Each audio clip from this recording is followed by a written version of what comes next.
Hi friends, welcome back. Amar Singh Chamkila నెట్ఫ్లిక్స్లో తెలుగులో కూడా ఉంది. Directed by Imtiaz Ali.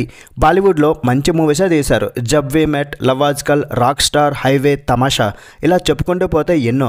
ఈ మూవీ ఒక బయోపిక్. పంజాబ్లో ఫేమస్ సింగర్ అయిన అమర్ సింగ్ చమ్కీలా స్టార్టింగ్లో బూత్ పాటలు, ఎన్నో విమర్శలకు తావిచ్చే పాటలు అయితే పాడారు. షార్ట్ టైంలోనే ఆయనకు కీర్తి ప్రతిష్టలు అన్నీ కూడా వచ్చాయి. దాంతోపాటు శత్రువులు కూడా వచ్చారు. ఒక స్టేజ్ షోకి వెళ్తున్నప్పుడు 8th March 1988 ఆయన వైఫ్ అయిన అమర్జోత్ కౌర్ అండ్ అతన్ని కూడా కాల్చి చంపేశారు.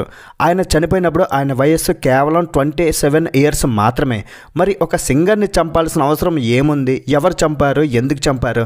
ఇలా ఆయన బయోపిక్ ఈ మూవీలో మీరు చూస్తారు. కానీ ఒకటి చూసారా, వాళ్ళ పేరులోనే అమర్ అని ఉంది. నిజంగా అమరులయ్యారు.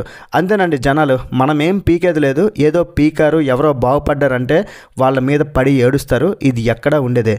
మూవీలో ప్లాట్ కూడా ఇదే. రన్ టైం 2 hours 26 minutes ఉంది. మీ ఫ్యామిలీతో కూడా చూడొచ్చు. మరి మూవీ చూశాక నాకైతే ఈ మూవీకి మాత్రం తెలుగు ఆడియన్స్కి అని చెప్తా, ఆయన గురించి మీకు తెలుసుంటే ఈ మూవీ మీకు సూపర్గా అనిపిస్తుంది, లేదంటే యావరేజ్గా అనిపిస్తుంది. ఎందుకంటే అతను ఎవరో మనకు కొంచెమైనా తెలిసి ఉండాలి, ఆ పాటలు మనకు తెలిసి ఉండాలి, ఆ లిరిక్స్ మనకు అర్థమయ్యేలా ఉండాలి. ఇవేవి మనకు తెలియదు కాబట్టి అలా అనిపిస్తుంది.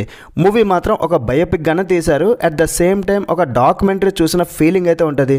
చాలా స్లోగా కూడా ఉంటుంది. కానీ నార్త్ ఇండియన్స్కి మాత్రం ఎక్సలెంట్గా అనిపిస్తుంది. ఇంకా పంజాబీస్కి అయితే ఇంకా సూపర్గా అనిపిస్తుంది. నార్త్ సైడ్ ఈ మూవీకి మంచి పాజిటివ్ రివ్యూస్, రేటింగ్స్ అయితే వస్తున్నాయి. నాకైతే ఒక లెజెండరీ సింగర్ గురించి తెలుసుకోవాలనుకుంటే చూడొచ్చు. కానీ ఆ పాటలు పాడుతున్నప్పుడు ఆ లిరిక్స్ మనకు స్క్రీన్ పై చూపిస్తారు, కానీ మనకు అర్థం తెలియదు కదా, దానివల్ల మనకు అంతగా ఎక్కదు. కానీ అర్థం కాకపోయినా సరే మ్యూజిక్ బై ఏఆర్ రెహమాన్ ఎరగదీశారబ్బా. ఆ ఓల్డ్ స్టైల్ మ్యూజిక్ వినిపిస్తుంది, చాలా బాగుంటుంది. నెక్స్ట్ మెచ్చుకోవాల్సింది ఇద్దరున్నారు, దల్జీత్ సింగ్ దొసంగ్. ఇతను మూవీస్ కూడా చాలా చూసాను నేను. Singer, actor, television presenter. Chamkila క్యారెక్టర్కి 200% మంచిగా సెట్ అయ్యారు. ఆయన బాడీ లాంగ్వేజ్, యాక్టింగ్ అయితే కేక. ఇంకా చెప్పాలంటే జీవించారు. ఆయన వైఫ్గా పరిణితి చోప్రా మంచి సపోర్టింగ్ అయితే ఇచ్చింది. ప్రొడక్షన్ వాల్యూస్ అయితే ఓకే, సినిమాటోగ్రఫీ కూడా చాలా బాగుంది. ఫైనల్గా ముందు చెప్పినట్లు చమ్కీలా బయోపిక్ బాగుంది, కానీ ఇంకా బెటర్గా చూపిస్తే బాగుంది అనిపించింది. కానీ ఆయన ఇంత తక్కువ ఏజ్లో చనిపోవడం అయితే బాధాకరం.